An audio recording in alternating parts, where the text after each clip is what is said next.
So I just watched a movie called An Angry Boy, and this is getting some attention because Eric Roberts is in it. But it's like, what movie isn't Eric Roberts in? The dude has almost 1,000 credits to his name. I had heard something. This is anecdotal, so please definitely look into this for yourself to see if this is true. I did not, but somebody said that he is trying to set a record for most films that can't be beaten. I don't know if that's true, but it definitely seems like it is possible because he seems to be on that mission right now. He just makes, like, if you go to his IMDb and you look at the amount of films that he is in, or TV series and movies that he's in the last, like, year or two, it's staggering. The number is crazy. So I used to think Samuel Jackson did a lot of stuff in the 90s. This is far past that. So this is about a kid who saves a woman from getting accosted at an ATM. And he beats the hell out of these assailants and kind of makes the news. And then this gets him a little bit of attention. And a doctor comes and talks to him about why he's all of a sudden having these outbursts. And he brings up his past. And he realizes, or he's let in on that something happened to him as a kid. And this makes him go down a path to try to rectify what happened to him, even though he didn't even remember it up until this point. This is a lower budgeted film for sure. This is a pretty low budget indie. But it deals with some very heavy topics. And the budget for the film is definitely felt, for sure. There's some action sequences and whatnot where people are fighting, where it feels very staged and forced, and it's not well directed in those regards. And that might be a budget issue, that might be a directing issue, I don't know. But there are areas like that. And as far as the acting goes, the acting is amateur.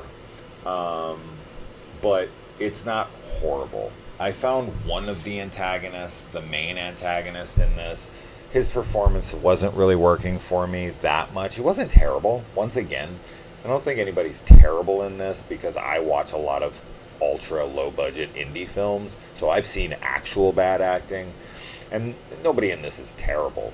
But I don't know. I felt like it was hammed up a bit, like people who are not mean, who are not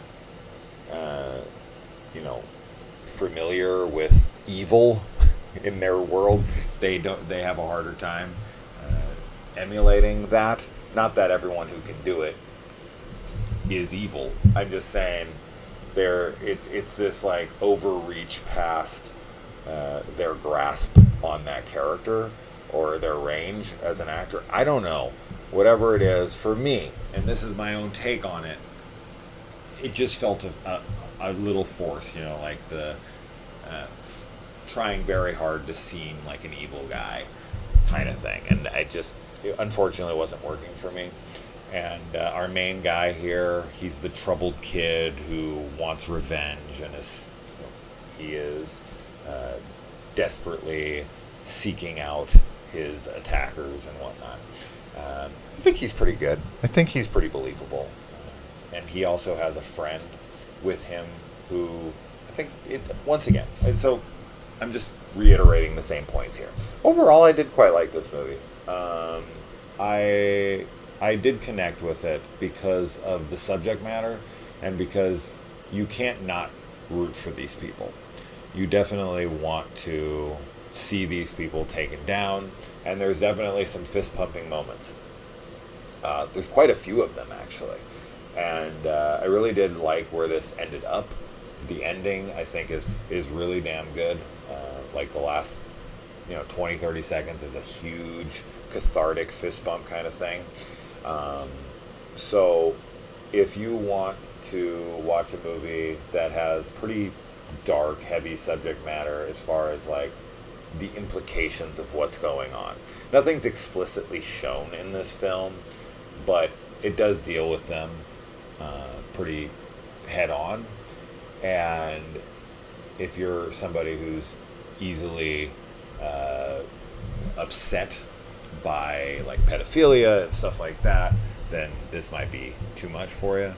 But I think if you're really into lower budgeted indie thrillers with the dark material and a cathartic experience of getting back at your oppressors, people who have done terrible things to you, and the types of people in the world who don't get their comeuppance enough.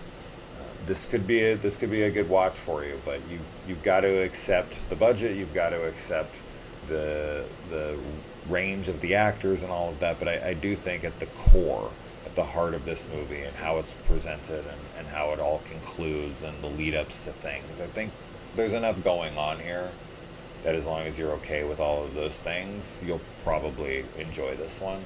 Eric Roberts is in this for maybe 5 minutes, 10 minutes, somewhere in that area. And he's fine. He's Eric Roberts. He's in fucking everything. I'm sure he was on set for this for a day or two, like he does all of these movies. So I don't think he really takes these things all that seriously. So I don't think he's like trying all that hard. But he's good enough. He's a seasoned actor, so he's got the most range if he wants to put it on display. But I think this is definitely, when I see somebody's name like Eric Roberts, right, or Jeff Fahey, or there's so many other named actors who are like B-movie actors who had a little bit of success once upon a time, or like a lot of like B-movie horror actors, like Tony Todd or Michael Berryman or whatever. If you see their name attached to a smaller budgeted film like this, it's usually not a good sign.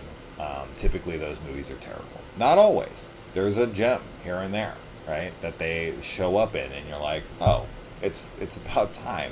You make 100 of these, and a broken clock is right twice a day kind of thing.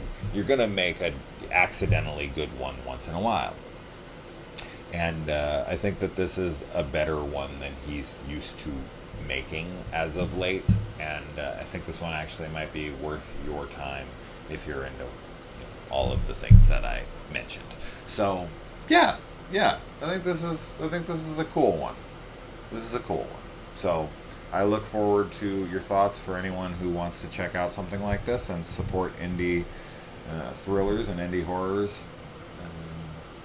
Even if they're not 100% successful, they're, putting out a good effort, and it's a welcomed one, because this is an entertaining enough watch and got me through it without feeling like I was wasting my freaking life, like so many films have in the last month. I feel like I've hit stinker after stinker, and I've been really just bombarded with so much low tier, subpar garbage.